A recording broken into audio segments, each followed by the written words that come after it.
This is TWiT. Hey, thanks for tuning in to TWiT, your tech hub for intelligent, thoughtful conversations. If you want to take your experience to the next level and support what we do here at TWiT, say goodbye to ads and say hello to Club TWiT. With Club TWiT, you unlock all our shows ad-free. You also get exclusive members-only content. We do a lot of great programming just for the club members. You also get behind-the-scenes access with our TWiT Plus bonus feed and live video streams while we're recording. And don't forget the fantastic members-only Discord. It's where passionate tech fans like you and me hang out, swap ideas, and connect directly with all of our hosts. It's my favorite social network. I think you'll like it too. Club TWiT. It's not just a subscription. It's how you support what we do and become part of the TWiT family. Your membership directly supports the network, helping us stay independent and keep making the shows you love. If you're ready to upgrade your tech podcast experience, head to twit.tv/clubtwit and join us today. Thanks for being here, and I'll see you in the club. Well, hello, everybody. Hello to our wonderful club members. It's great to see you. I hope you're having a good Friday. And look who's here, Mr. Chris Marquardt, our photo guy. It's time for our monthly photo segment. Our assignment this week is delightful. But before we get to that, Chris, you have one or two more slots left on the Timber Frames and Twinkling Lights expedition. Yes, I do. Small group of 3. One spot is sold, one is tentative, one is open. So wouldn't this be fun? Oh, definitely. I mean, we're going to see Europe's most storybook Christmas markets. And this is an all-inclusive. You get the hotels and 3 meals a day. You drive them around. It's we'll be in the Black Forest. We'll have a base camp in the heart of the Black Forest in Freiburg. Beautiful city. Oh, Freiburg is gorgeous, yeah. And then we'll cross over to the other side of the Rhine River into the fairy tale Alsace in France to Colmar, which has, I think, 15 to 20 Christmas markets. It's crazy. Wow. It's amazing. And then we'll go along the wine route to some really old timber frame towns. I'd love to do this. And then we'll go to Europe's oldest holiday market in Strasbourg, with a huge, I don't know, 90-foot tree in front of the cathedral. And so, yeah, one spot definitely open still, November 23rd to 30th. And all you have to do is get yourself to Frankfurt Airport. I should do this. That's my birthday, November 29th. I should go for my birthday. Let me ask Lisa if she'll give it to me for my birthday. That would be so much fun. Yeah. What fun. Yeah, this is and I it's also American Thanksgiving, I think. It is, but then some people might want to get away from that for get away from the family. Some reason. Oh, I can't be there. I'm going to be in Germany on Thursday. I'm sorry. Too bad. I'm going to be at the Christmas markets. And you know what? I grew up not too far from that area, so I know this stuff. So I know where to go. I've been to all of these, and it's a nimble group. So we'll be like very, very flexible. If something tickles our fancy, we can just change plans and do whatever. That's the nice thing. Yes. Yeah, absolutely. Look at that. Is that Freiburg here? No, that's Colmar. Colmar. Oh, Colmar. Man. That's a part of Colmar they call Little Venice. Oh my gosh. Because of all the channels and so pretty timber frame houses reflecting in the channels. Yeah, that's why you're talking a lot about night shooting. Oh, there will be night shooting for sure, or evening shooting, and it's and of course an evening shoot will be followed by not an early morning, so we'll be playing it in a relaxed manner. Just so I know, what to you is not an early morning? 7 a.m.? I'm not an early morning person. Oh, good. Believe it or not, you're always late night here, aren't you? If I'm on photo workshops, I can be an early bird. Yeah, me too. If I'm not by choice on my own, I prefer sunsets over sunrises. You know. Yes. On trips, I often, because I want to get as much in as possible when I'm traveling, I get up early. And Lisa says, don't schedule anything before 10. said, but we have to get up at 8 to see this thing. And she says, nope, sometimes you're going that's on cool, your own. but it doesn't have to be now. So I am a sunset guy too. Good. So you're thinking 9, 10, you know, if you stay up late. Well, again, I'll completely adapt to the group. We'll talk over it. We'll discuss what we want. And if somebody's an early riser, they can get up early. Have some nice dark bread. We'll be in the middle of things. It's not like we'll have to drive to the spots. In Colmar, we'll be several nights in Colmar, and it's like a 10-minute walk to the center. And Alsace is famous for so much. It's sausages. And the food, the culinary side of it. Oh, man. Yeah, it's incredible. You know, it's funny. Our assignment this week was delightful. And many people interpret that as food. Yeah. Isn't that interesting? We're very food focused here. Well, a lot of people find delight in food, and there's nothing wrong with that. Nothing wrong with that. Thank you to all our submitters. Stay tuned because you'll have another chance to submit. We're going to go into the fishbowl after we round up these delightful photos and pick a new word for the next month. So if you look at this and go, gosh, I wish I'd known, or I would like to participate, good news, you can. So let's take a look at, and these are not the winners. These are merely 3 that Chris thought interesting. Yeah, I looked every time I go through the gallery, 14 submittals this time, and I look through them, and this is hard. This was a hard one to choose, but especially if you're hungry. So I didn't. I deliberately only chose one food photo, and we'll start with a not food photo by Jane McFarland. She shot a delightful reflection. So, I like what I like about this photo. So what we're looking at is some grass growing out of a body of water. The reflection, there's not much movement in the water, so not much wind, which makes it a nice reflection of a very, very beautiful sky. And with these kind of things, it's always the question, what is the subject? Is it the thing that's sticking out of the water, or is it the identical thing that's reflecting in the water? And she framed this a bit lower so that the reflection is actually the subject. So I tend to look more at what's going on in the lower half of the picture. That's smart. Yeah. Interesting. Very pretty. Thank you, Jane. Before we get to the next image, I should have mentioned at the very beginning that if you have questions for Chris, we are at the end of the show. We're going to answer your questions. So you see on the screen, send your questions to tfttf.com/PTQ, photo time questions, tfttf.com/PTQ. And we can answer those questions at the end of the show after our news segment, because we also have a lot of photography news. Well done, Jane. What else? All right. Next one is a food photo by Brett Jones. Taco de costillas. Doesn't get more delightful than this. I think he's right. So it's a taco with a ribs on them. What I like about this and food photography, we take pictures of our food all the time. It's hard to do well, though. I mean, the pros do a lot of tricks. And one thing that I often look for is reflections. Yeah. Food that has, I mean, the ribs on this, they have a shine on them from the fat in the ribs, or maybe some sauce over it.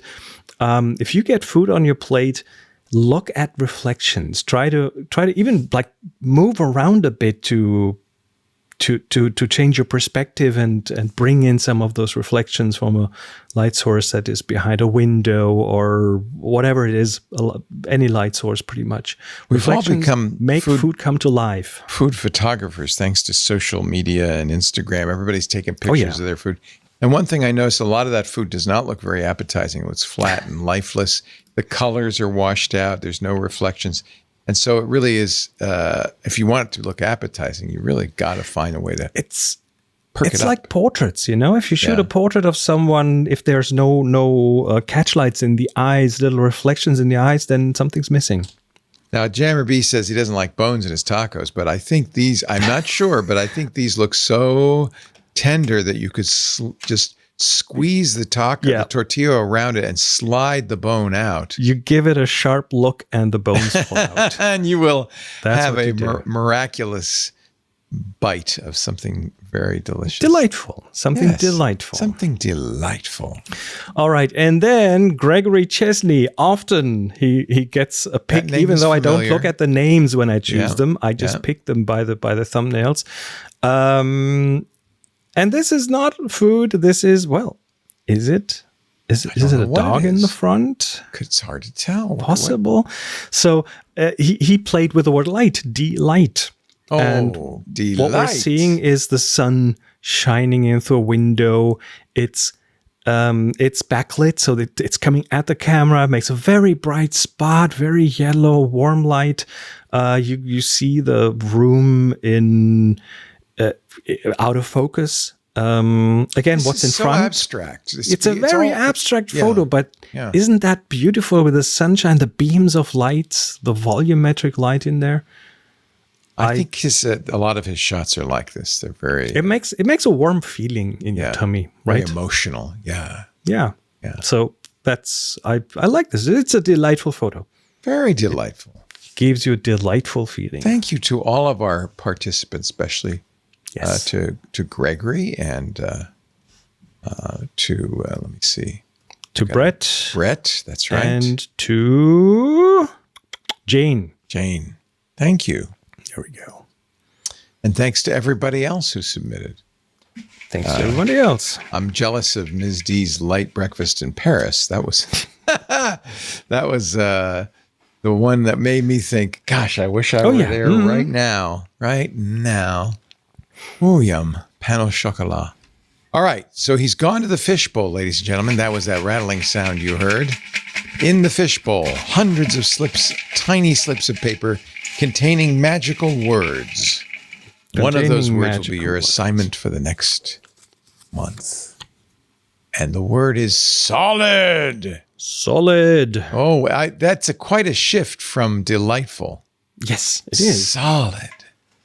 Ah, what could solid. That's again. Be? That's a lot of different interpretations of the word solid. I'm going to put that in here. Next time, solid. All right, so now we know. We'll keep track of this. Solid for next week. I'm trying to think of ways to depict something being solid, because it's not easy. If you something solid, big, a huge chunk of something, I guess I would look for something to shoot next to it. Like something I know, a person or a car or something something highly geometric and concrete, you know. So you have, I remember architecture. When I was in Germany last time, there are some structures built in the war of solids. There's concrete. They're so solid, you can't tear them down. So they stand to this day. And I would say those are definitely solid. I remember a big building, 4-floor building from the Second World War. They built for storage, and they stored heavy things in there. So they made it really thick concrete, and can't do anything with it. I believe back in the 50s, they tried, or 60s, they tried to explode one of these into pieces, and the whole building just moved for like 3 feet to the side. And what? Just did you say something? Yeah. So if you want to make something solid, take a solid picture and submit it for the Tech Guy group. Oh, look at that. Renee changes our banner, or maybe you do. Oh, that was quick. Yeah. Look at the dandelion, not the dandelions, the sunflowers. So our Tech Guy group is on Flickr. So the first task is to have a Flickr account, flickr.com. They are free, although you can be a pro member. As you see, I've been a pro member for quite some time, as has our friend, Mr. Marquardt. So the Tech Guy group has 14,024 members, 7.9 thousand photos, 349 discussions. It's been there since 2007, that Tech Guy group. Once you upload your photo to Flickr, tag it TG Solid. Okay, TG Solid. That's so we'll know it's for the Tech Guy group, and the submission is for this month's assignment, Solid. As you can see, Chris puts the date of the next live show. We haven't set that date yet, but that will be here.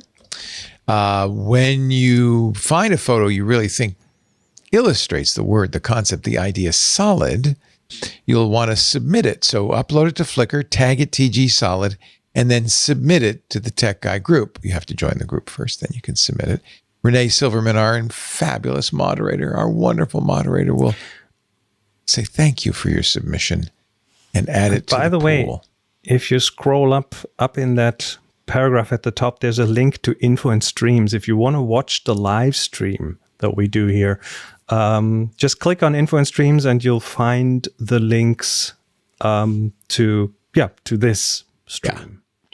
You don't have to be a club member to watch live. I should mention it is a club event, of course, and we really encourage you to join the club. But we do stream it live, as we do many of our shows, on 8 different channels: the Club TWiT Discord, but also YouTube, Twitch, TikTok, LinkedIn, Facebook, X.com, Kick. I think that's all of them. Anyway, pretty much everywhere. So you can watch it live, but you have to be here, and that's the trick, on the exact moment we're doing this.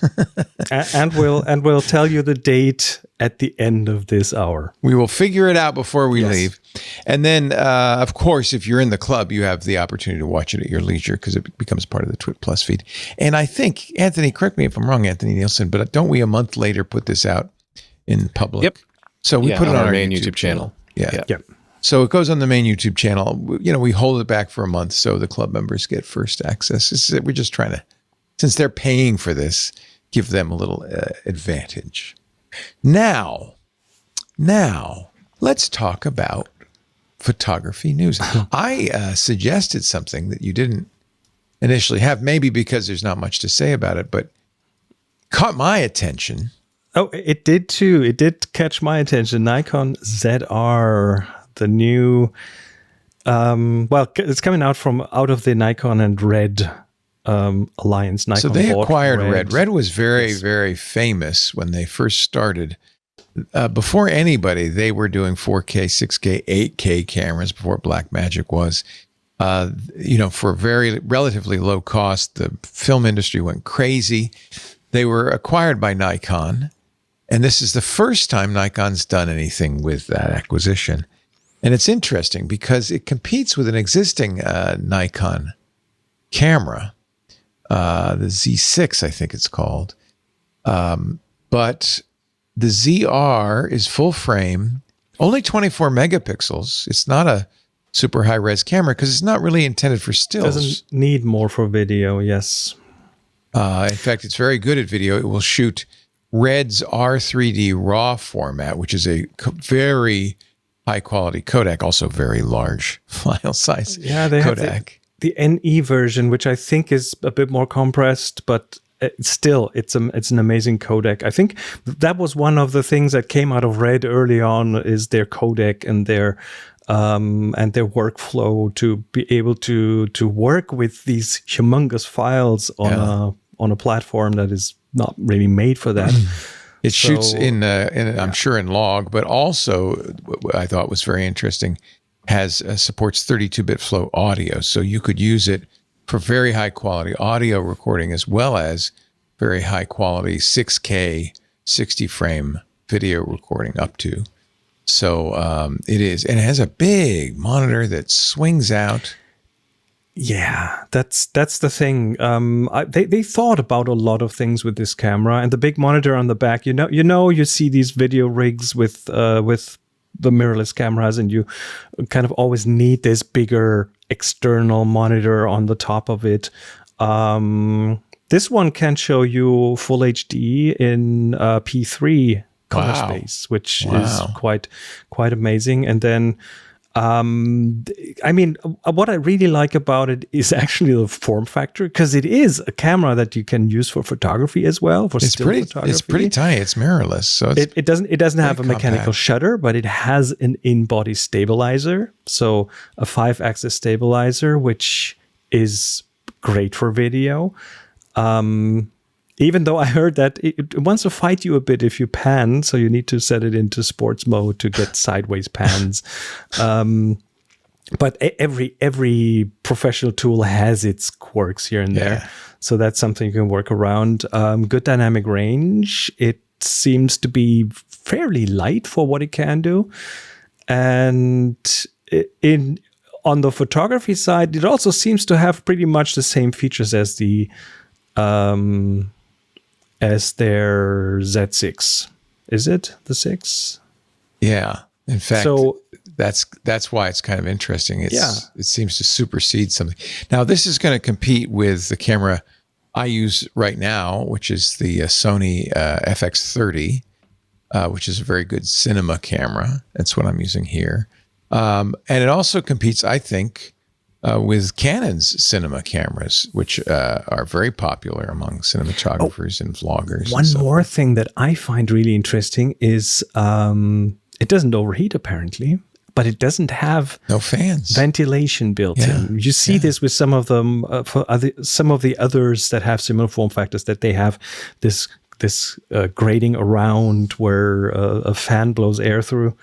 This one doesn't do that. It's passively cooled, and from what I heard, is the tests show that you can shoot this out in the sun forever, and it doesn't overheat. So they did something good there. It's just over $2,000, which is wonderful. Also interesting, yes. Yeah.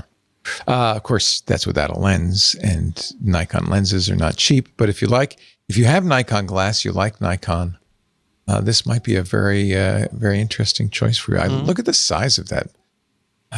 Now, the thing they didn't do that some others have done is they did not add additional attachment points for accessories, like mounts or tripod mounts.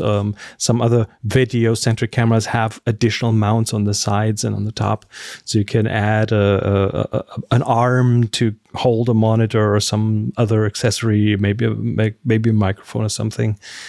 This one doesn't have that, but it looks like the accessory manufacturers, like SmallRig, for example, already have cages ready for this, so you can just throw it in a cage and then attach stuff to that.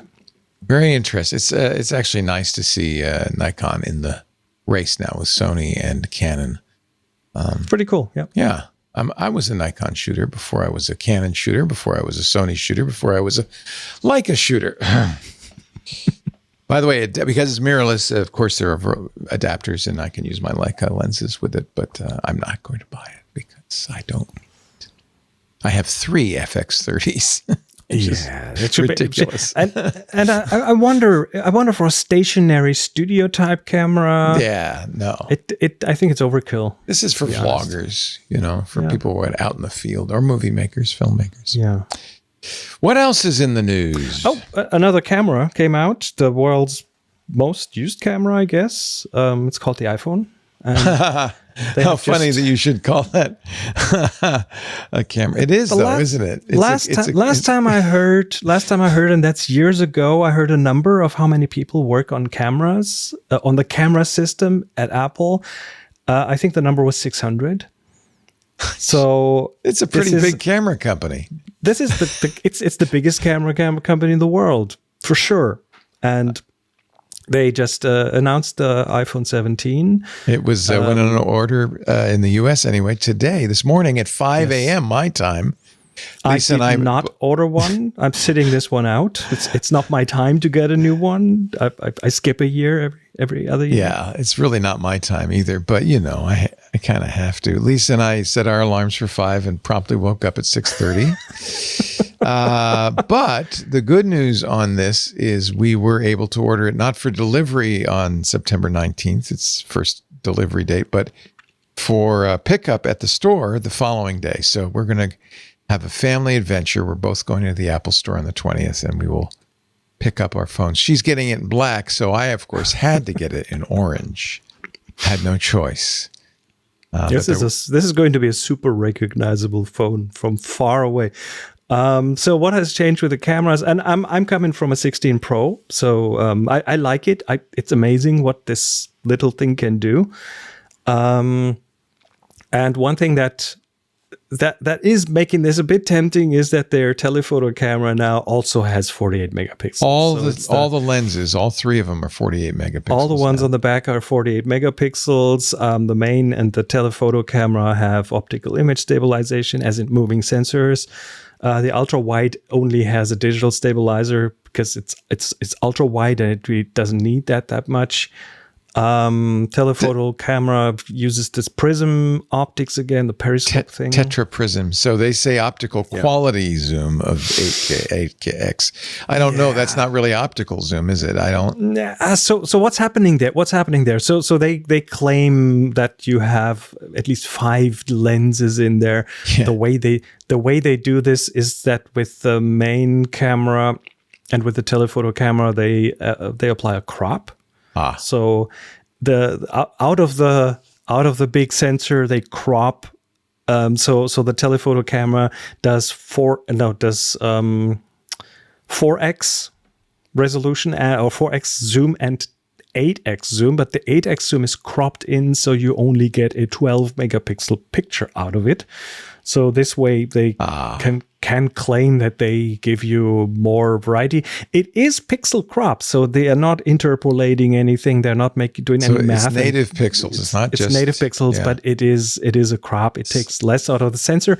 But the majority of people that I know don't care. No, because they will look at most of their photos on the phone. That's perfect for that. And even if you want to print out one of these bigger, you nowadays have a lot of great up-resing possibilities. AI is helping you a lot there. So even if you want to make a wall-sized photo of that 12 megapixel image, definitely possible. What I like is they are finally kind of acting as if these are cameras. They're describing the focal length in millimeter equivalents. They do, yes. So they say the 8X is 200 millimeter equivalent, 13 millimeter is the wide, and there is a macro. So you've got a total, and they touted this, of the equivalent of 8 lenses in this one phone. And that was one of the things I missed about real camera photography is the ability to snap on different lenses and have different focal lengths. I mean, they're still doing a lot of math and a lot of magic to do this. There's a lot of processing going on there. But what I see coming out of these is definitely of good quality. I've seen professionals use them. So they always show really beautiful images because they have professionals with studio quality lights and gaffers and grips and all that stuff. And as a professional photographer who teaches photography, I have to say that the camera is only 10% of the photo anyway.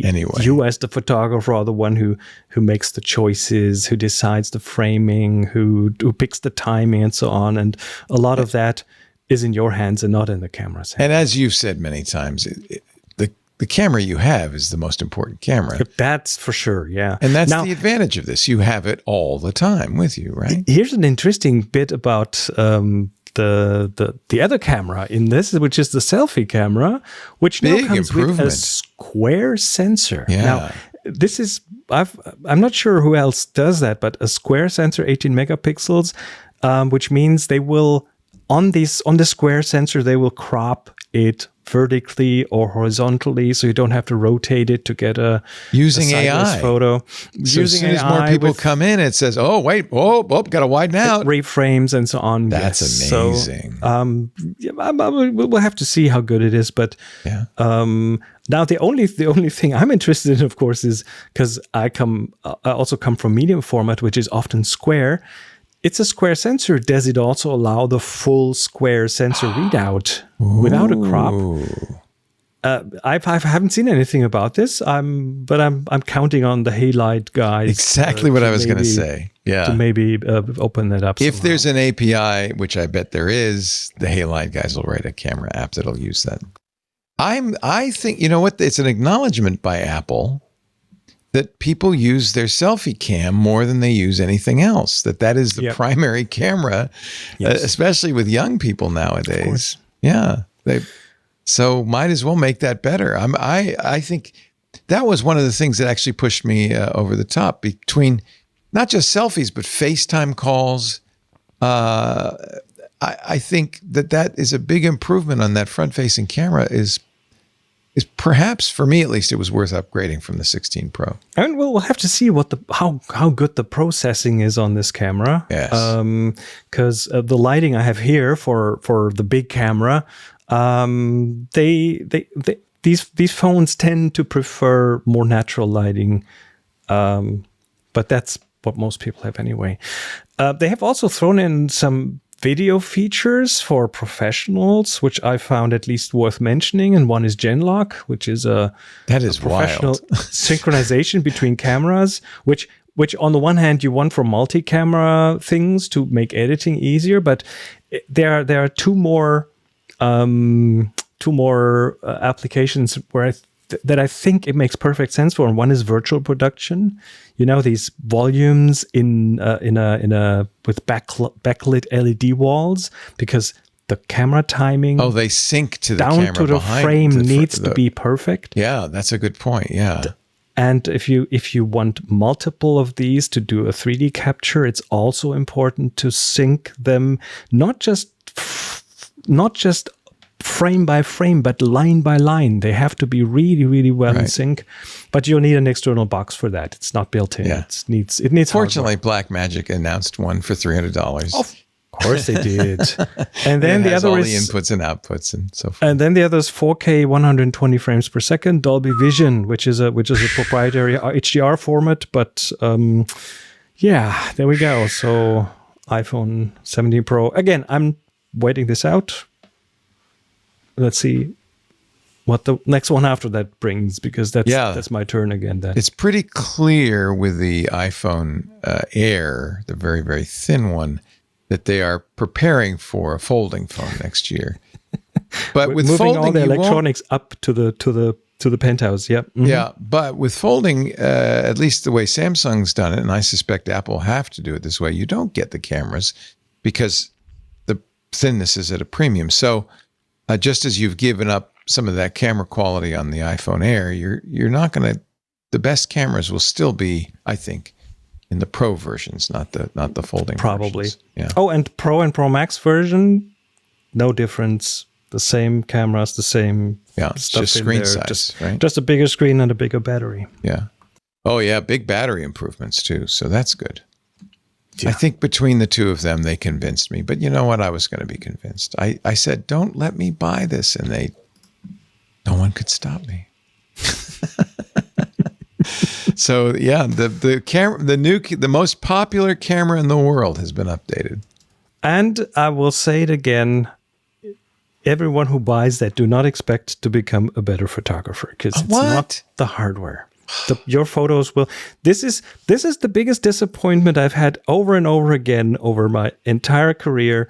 Buying this new shiny lens or that beautiful camera with more resolution, and then your photos are just as boring as before. You have to look at other things to improve your photography. On the other hand, if you love your photos, but you're often disappointed with the quality. Technical quality, absolutely. Yeah. Maybe it's time. Yeah. Do you use a grip, or do you recommend a grip for people with? No, just hold the hand holder. I'm with almost everything I own, computers and cameras and so on. I try to use what's on board. Yeah, and I think that Larry in our Discord says, I love my grip. The problem is if I put a grip like this on, then it's no longer a phone. It really is a camera, and I have to take the grip off and put it in my pocket before I can use it as a phone and so forth. I mean, I understand well why people, why there's a trend towards dedicated cameras again, especially in Gen Z, for example, like a point and shoot, something that is not a phone, because the phone has connotations. It brings this weird, crazy world to you, which you might not want when you're doing photos. So putting that phone away and using a dedicated camera changes something in your mind when you take pictures. So I understand that. On the other hand, I'll put the argument in the other direction, is if you're doing street photography and you don't want people to get upset Oh, then use a phone for sure. Phone, you just look like a normal nincompoop on You're the tourist, street. yeah. Yeah. and they go, well, I don't know what you're taking that picture for, but please don't put it on Instagram. And I say, okay, I won't. I promise. Which grip do you use, Larry? I'm just curious. I don't think I'll get a grip. I did buy some time ago it was a very dumb purchase, gimbal for the iPhone. I had one. Yeah, I don't think you really need it No. because of this image stabilization is so good. So, and I have yet to use it. I have it. It's just sitting around. for me, everything that needs additional charging, unpacking, stowing away, putting in a bag, getting out of a bag. My brain works in weird ways. I have at one time bought a lens again because I thought I had lost it somewhere, just to then half a year later find it in a photo bag somewhere in my killer in a cabinet. So so I need things to be retrievable and visible, otherwise they disappear in my mind. I still don't know how to turn this on. And it's not charged for sure. But it's cool. It's cool, but yeah, but you don't with today's image stabilization, it's almost not necessary. Even I believe when I use the externals. Oh, it does. The external gimbal, when I used that, it ended up making the picture too smooth for my taste. Figured out how to turn it on somehow. Now it's got a magnetic mount. So let's see. Oh yeah, there you go. And then you do things. I don't even know what you do. You do things weird. Yeah, it's not straight though. I know. It's the new Dutch angle gimbal. Okay, come on, gimbal. Straighten up and fly right. All right. What else? What else is news? There's a weird trend that I saw. People using AI to circumvent copyright issues, like stealing photography. There was this thing on Petapixel about Facebook, where there are nature photographers that take macros of bugs and interesting animals and things, and apparently it became a trend for a short while for some people to steal the photos and then put them in an AI and have them recreated through the AI. So it's a different photo, but it basically shows the same thing, and try to get away with theft this way. But that's shocking. It reminds me a bit of like you surely have heard the term sound-alikes, as in you want some music but you don't want to pay the royalties, and then you Spotify hire someone who does something that sounds similar. That's just scroll through the article and have a look at some of the photos, and weird trend. And I'm sure it's not, I mean, it makes sense because you could take the real picture on the left, feed it to AI. That's what they do. Yeah. And then it would be modified. It wouldn't, that's too bad. That's just imagine someone taking a headshot of you because they need someone who looks like you for their ad or for the commercial, and then run this to an AI, and then it's not quite Leo Laporte. Nope. It's just a simulation. Crazy, right? It's just a clever simulation. So that's one of the ways that AI image generators are being used right now. Yeah, this bothers me. I'm disappointed. But it makes sense. I'm not surprised. I'm just disappointed. Yeah. What can I say? Me too. All right, next topic. Okay, so in the last episode, we briefly talked about the FPV drone by Insta360s that they teased. It's come out since. It's called the Anti-Gravity, and it has this 360 view, and you get you buy it with a pair of goggles, and then you can look around, and the drone is not there because it takes it out of the picture. So it's like you're there and you can rotate your head and look around. I found a video. I remembered someone making an FPV thing. This is the second link in that thing that I sent you. This is the drone. Yeah. Someone 13, even 14 years ago built an FPV thing, and it just shows how far we've come, because what this person did is they put it in a helicopter. It's that YouTube video. Not that one. Not this one. Not this one. No, this one. Fat Shark Trinity test. Okay. Is that it? Yes, it is. It is. It's this guy. You can turn the volume down. It's this guy who built an FPV system with a camera and servos and a remote head tracking thing. So in this RC helicopter is a little soldier, but its head is a camera, and it moves around when he moves the goggles around, which is a very early version of head-tracked first-person view. So he can fly this thing. And oh my goodness! Virtually sit in the cockpit, and it just gives you an idea how far we've come. He didn't put any video of it at work though in here. I want to see it. There are more videos on his account that show like he has a Eurofighter that has this thing built in. So he's literally virtually sitting in this fighter plane with its little camera in, and he can look around, turn his head, and look to the side, and so on. Z Flyboy is his YouTube channel. It's just crazy how far we've come. Yeah. So, and also how inventive you had to be to get something like this. This is an early version of that drone, you know. Yeah. Well, now you can just buy it off the shelf. You don't even need to be anything fancy. The pioneers. All right. Have you ever done any infrared photography? No, I almost sent in. I had a Nikon D70, and I had a friend who had sent his in. I think it was Bruce Dale from National Geographic, actually, who sent his in and got the bare filter removed. And I guess the infrared filter, yeah. Yeah. And so I think that was all he had to do, right? And now he was not quite. He was taking infrared shots, though. So what infrared photography is, just a quick explainer, is where you cut out all the visible light and just look at the infrared range that you don't usually see. And you can do this with cameras, with some cameras. Film cameras you can definitely do it with.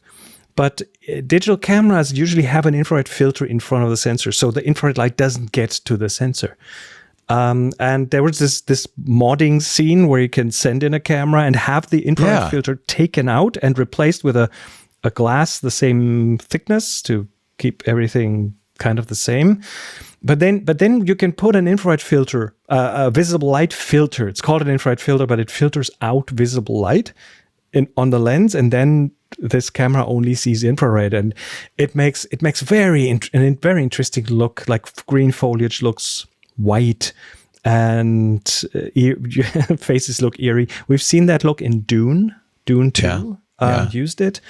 Now, here's Bruce. Let's see if he's got. He calls his pictures bad pictures because he's Bruce A. Dale, but has a very famous photograph of Arlington National Cemetery that he did in infrared, and it is stark because greens turn white. And in general, the colors get wonky. It looks like a snowscape in summer, and it's a weird black and white type of effect, but it's not quite black and white. And the interesting thing is, infrared light is in sunlight. It's warmth, it's heat. So what you see with an infrared camera, if you shoot at noon with a regular camera, the sun is bright and you get all these very black, dark shadows. With an infrared camera, you can see detail in the shadows because the infrared radiation comes back at your camera. Now, the interesting thing is, there's this guy who shows us in a video how to shoot infrared with an iPhone. See, I don't know how do you do that? Is that software? Turns out, no, it's actually infrared. It turns out that the infrared filter on the iPhone isn't very strong. Oh. So normally you would mod a camera, but you can actually use an iPhone with a visible light blocking filter. Oh, you put a filter on top of the iPhone's camera lens. Yes. And then you have to jump through a few hoops. You have to shoot at ISO 1600, so it's going very noisy. You'll have to use a special app and so on. And then you need to do some flipping of the color channels to fix things in some way. But in this video, he shows he has tips and tricks how to do it, and he's literally using. So this is a Hoya filter. He's kind of putting in front of it. Yeah, he's also infrared. I'm pretty sure it works with other filters. He might want to sell a filter there, but it doesn't matter. It's interesting that the iPhone seemingly doesn't have too much of an infrared filter. Interesting. Huh. So he demonstrates that, and he gives tips and tricks. And explain why cameras have an infrared filter. What is going on there? Because it poisons the picture. It pollutes the picture. What you have infrared radiation that we don't see, but there might be the red pixels that pick it up. So without an infrared blocking filter, you end up getting magentas in the shadows and on the red side. So you get color casts, and it just does more harm than good. With regular visible light photography, that's why there's an infrared filter, there's an ultraviolet filter in front of the lens. If you take a camera, if you take here is a sensor. If you take that, can you see that magenta kind of? Yeah. Thing? That's the filter. Okay. And so what I'm touching here is the filter, not the sensor. There's an entire pack. But it's blocking out that ultra. It's blocking out these non-visible parts of the light. I do remember that the contrast in a photo is mostly in the red channel. If you want to mess around with the contrast, you in Adobe Lightroom or some other program, if you turn down the red, then you emulate a bit of an orthochromatic film, which it doesn't see red, and then the contrasts go quite. So if you had too much red, you could see how this would cause a problem. It also messes the skin tones up and things. Yeah, so it's better to not have it in there unless you want to shoot infrared photos. Then you want the infrared light, and that's why people then have their old cameras modded and taken the filter taken out. Or in this case, you can try with an iPhone if you have a visible light filter. I wish I had could find this Arlington picture, because it's quite dramatic that Bruce took in infrared. And it was just a Nikon, as I remember, a D70. And I remember that because I had one. And he said, yeah, you just send it in. There's a guy in Seattle. Just make the modification. Oh, there's companies that do that, Yeah, now you have a dedicated infrared camera with your old Nikon. But it will also allow you to shoot in bright midday sunlight and still get interesting detail in the shadows. So it does give you things that it does let you go out at times to shoot where you typically wouldn't go out and shoot because the shadows are too harsh. So nice. I don't have one, but I'll definitely check out the iPhone. I was very tempted at the time, but this. It's kind of a gimmick, and I don't think I would have used it much. It's akin to an ultra wide fisheye lens that it is cool for a couple of shots, but not for an entire album. Or a tilt shift lens, or any number of oddball lenses that you use. Don't call tilt shift lenses oddball. Now, this camera I bought for one reason only. Well, I always wanted an M series Leica, but this is the M11-P that has content credentials built into it, and it was at the time the first camera to support content credentials. Oh yeah, and it was content credentials by the Content Authenticity Initiative. They were founded in 2019, but it's getting more and more important to have ways to show that a picture has been human-made or made by an AI, and that's what they are trying to solve. So it just establishes kind of a chain of custody for a photo. I took this photo, and then if it's modified in a tool that is content credential aware, like Adobe Photoshop or Lightroom, those modifications are also added to the credentials, so you know how a photo's been modified. not exactly what has been done with them, but that they have been modified. Right. And there was a bit of a chicken and egg problem because this was founded by Adobe and back then in 2019 by Twitter and by someone else. And they now saw it coming, though. They saw the AI apocalypse coming. And a lot of companies are on board now, but some got it wrong. Like, for example, Samsung with the Galaxy S25, they missed the bar. They didn't quite get it because they support content credentials, but only for AI edited photos. So they won't. That's hysterical. They won't.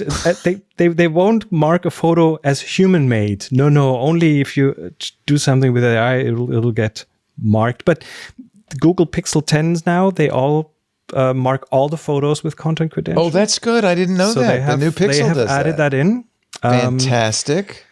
That's well, good news. the Leica M11P has it. Yep. The Nikon Z6 Mark III will get content credentials. When I shoot with this, it's part of the settings that you turn on content credentials, and then you say what the content credentials are going to be. So, I put in my name and the country or something. I can't remember what I put in, but just so that it's identified. And if, in theory, if you got an unmodified photo, you would know that I took it, and you'd know which camera, because it's the serial number of the camera's in there and everything. You know which camera I used and all of that. And the metadata for it are cryptographically signed, so that you can be at least a bit more sure that it hasn't been tampered with. Yes. Interestingly enough, Cloudflare not too long ago included content credentials in their content delivery network pipeline. So it preserves them. That's the thing. It preserves them, yes. A camera can embed it, but it's part of the metadata, so it's easy. It's trivially stripped. Can be stripped out, yes. Yeah. Many editing programs will inadvertently do that. And the Qualcomm Snapdragon 8 Generation 3 will support content credentials. Right. So phones built on that basis, their camera image processing pipeline will also support it. So it's starting to get some traction. But yeah, when I saw the thing about the Samsung Galaxy S25, they completely missed it. So, yeah, that's too bad. But now Google Pixel 10, everything's good again. I have no idea how Apple is going to deal with that, because there are competing systems out there. Sony has their own system. So, as we mentioned, or at least implied, the iPhone is the #1 camera in the world by a long shot. And there will of course have to be support in social media platforms. Everywhere you post pictures, ideally, if you don't have a plugin in your software, the networks need to support it somehow, give you a way to verify that the picture is not AI slop, but human slop. We interviewed on Intelligent Machines, I think, a fellow who's been working on this, and he has a website that will verify the content credentials. So worst case, you could take a photo and upload it and see if it has content credentials. Yep. Let me see if I can find that website. But I think that's a good start too, is somewhere where if there is something that you're worried about, you can at least verify that it exists. This is, in theory, there would be on a content credential signed photo. This is the official website. A little CR logo that you could click.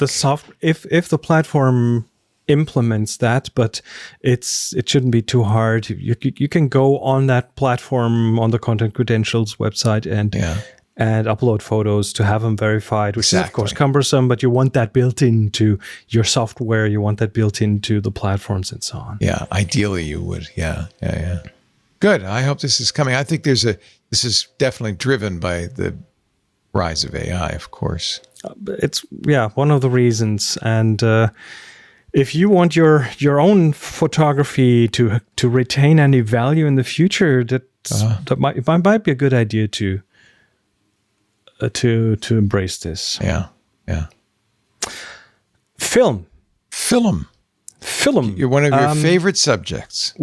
Of course, we talked about the film market concentration a couple of months ago, where a lot of the films are not made by the companies, but made by other companies, and rebadged, rebranded, and this goes far. There's even some, I believe, even some Fuji films that are made by Kodak, that's the major competition. But there's a lot of things going on there.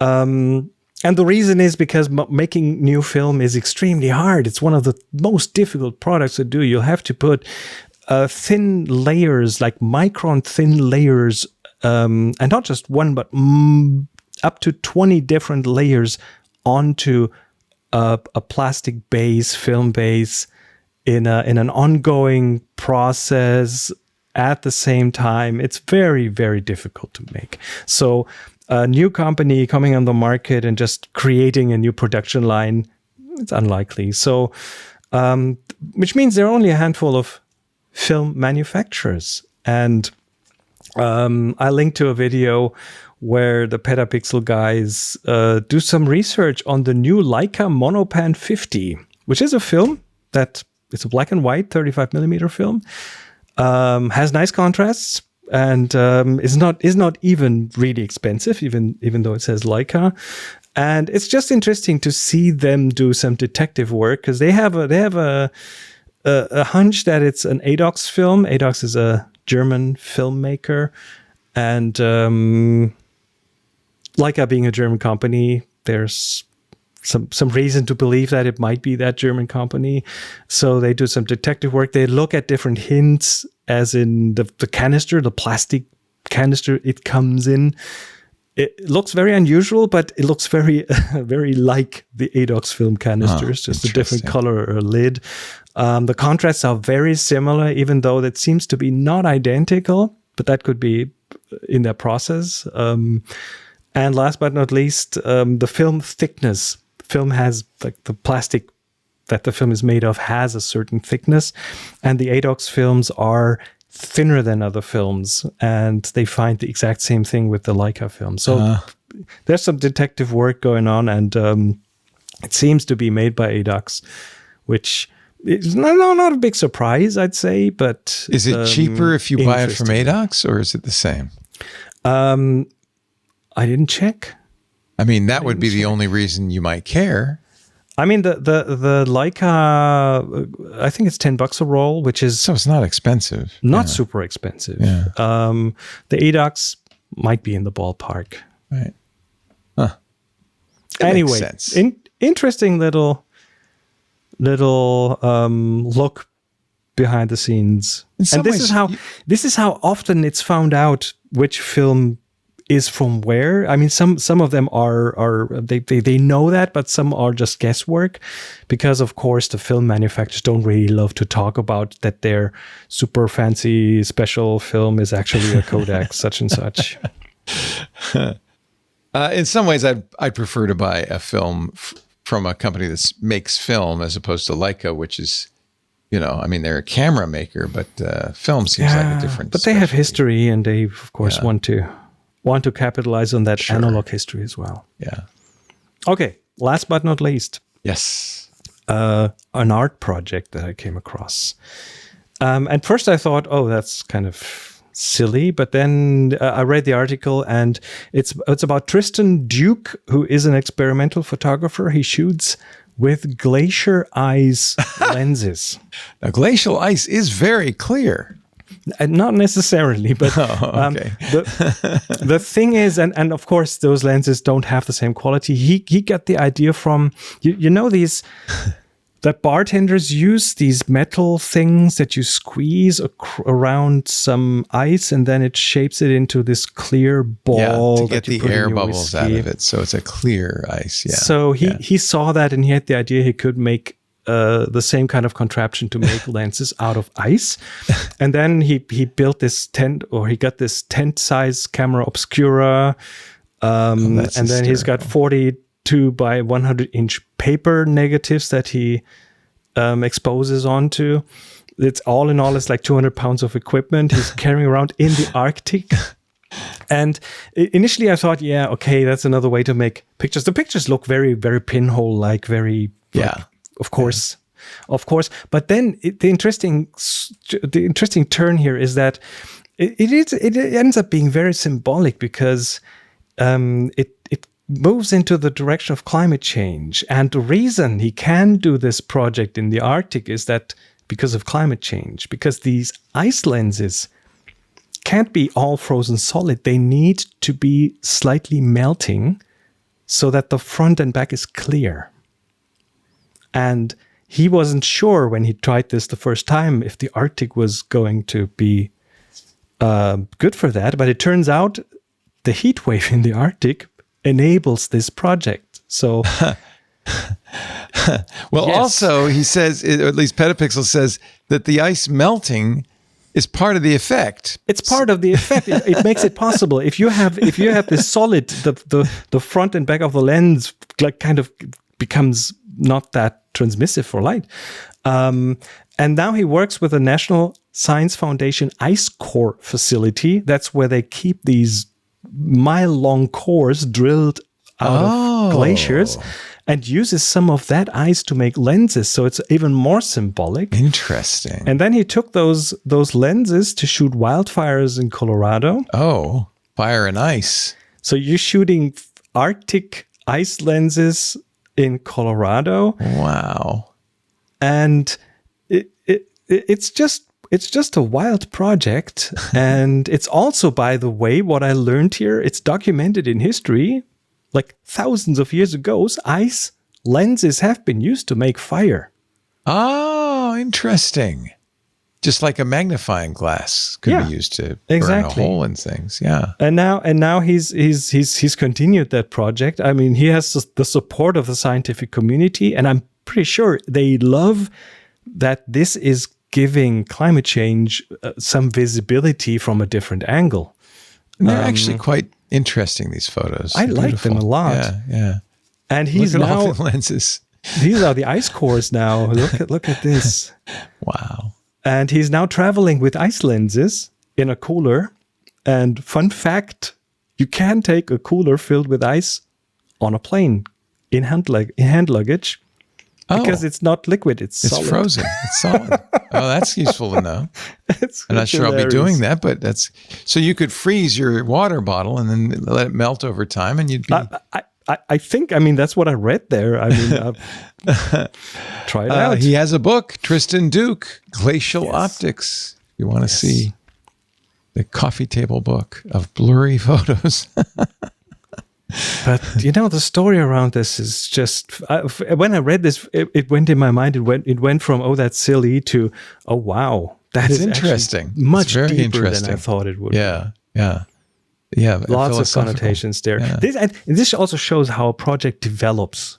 Like a photographic project is often, there is this core that you think, this idea you have, and then you start looking into it, and then you get to the place, and then you figure things out, and then you notice, oh, wait a minute, this is actually quite analog to climate change and what's happening. And then the scientific community gets involved, and then he starts shooting fire with the ice lens. It's just this creative process that builds on top and builds and builds and builds and becomes something so much bigger than it was in the beginning. So I think that's really fascinating, really cool. Chris, we're out of time. Now is the time for us to decide when the next show will be so that we can judge your assignments. Solid, of course, is the word Chris picked out of the fishbowl.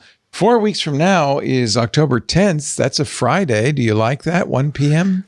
I have a workshop on the Saturday and Sunday right after that. We could do Thursday, I think. Thursday would be fine. A week earlier would be fine. A week later would be fine. So the 3rd, Anthony, the 17th, or the 9th. Do you, I'm open on the 9th, so we could do it on the 9th. Yeah, are we tied up? Yeah. No, that works. All right. Let's do it on the 9th then. October 9th, 1 p.m. Pacific, 4 p.m. Eastern, 2000 UTC. For our next photo time with this cat right here, Chris Marquardt, go to his. Oh, we have questions. Do you have questions? No one submitted a question. Good. We're good. We're out of time. Go to his website, discoverthetopfloor.com. There's at least one place left in his Christmas markets trip, which sounds so cool. If you're interested in doing that, he does other workshops in Germany at his Viewfinder Villa, and does coaching online and all sorts of stuff, and has some wonderful books, including a film photography book and a wide-angle photography book, all at discoverthetopfloor.com. Chris, it's so great to see you, as always, so inspiring. Get out there and take some solid photos. Find something. What does solid mean? Solid doesn't have to mean physically solid. It could be other things. Lots of things. Lots of things. You could have a picture of you trying to sneak a bottle of ice through the TSA. That would be solid, I guess, or nuts. Chris Marquardt, thank you so much. It's a real pleasure. Thank you for having me. Thanks to our club members who make this possible. If you're not a member and you're watching this live, you could watch it on our Club Twit feed after the fact by going to twit.tv/clubtwit. The $10 a month really supports everything we do. One of the reasons this is a club show is because there's no advertising. That means the members paid for it. Twit.tv/clubtwit. We'd love to have you in the club. And to all our existing club members, thank you for making this possible. We really appreciate it. Thank you, Mr. Marquardt. We'll see you next time. Bye-bye.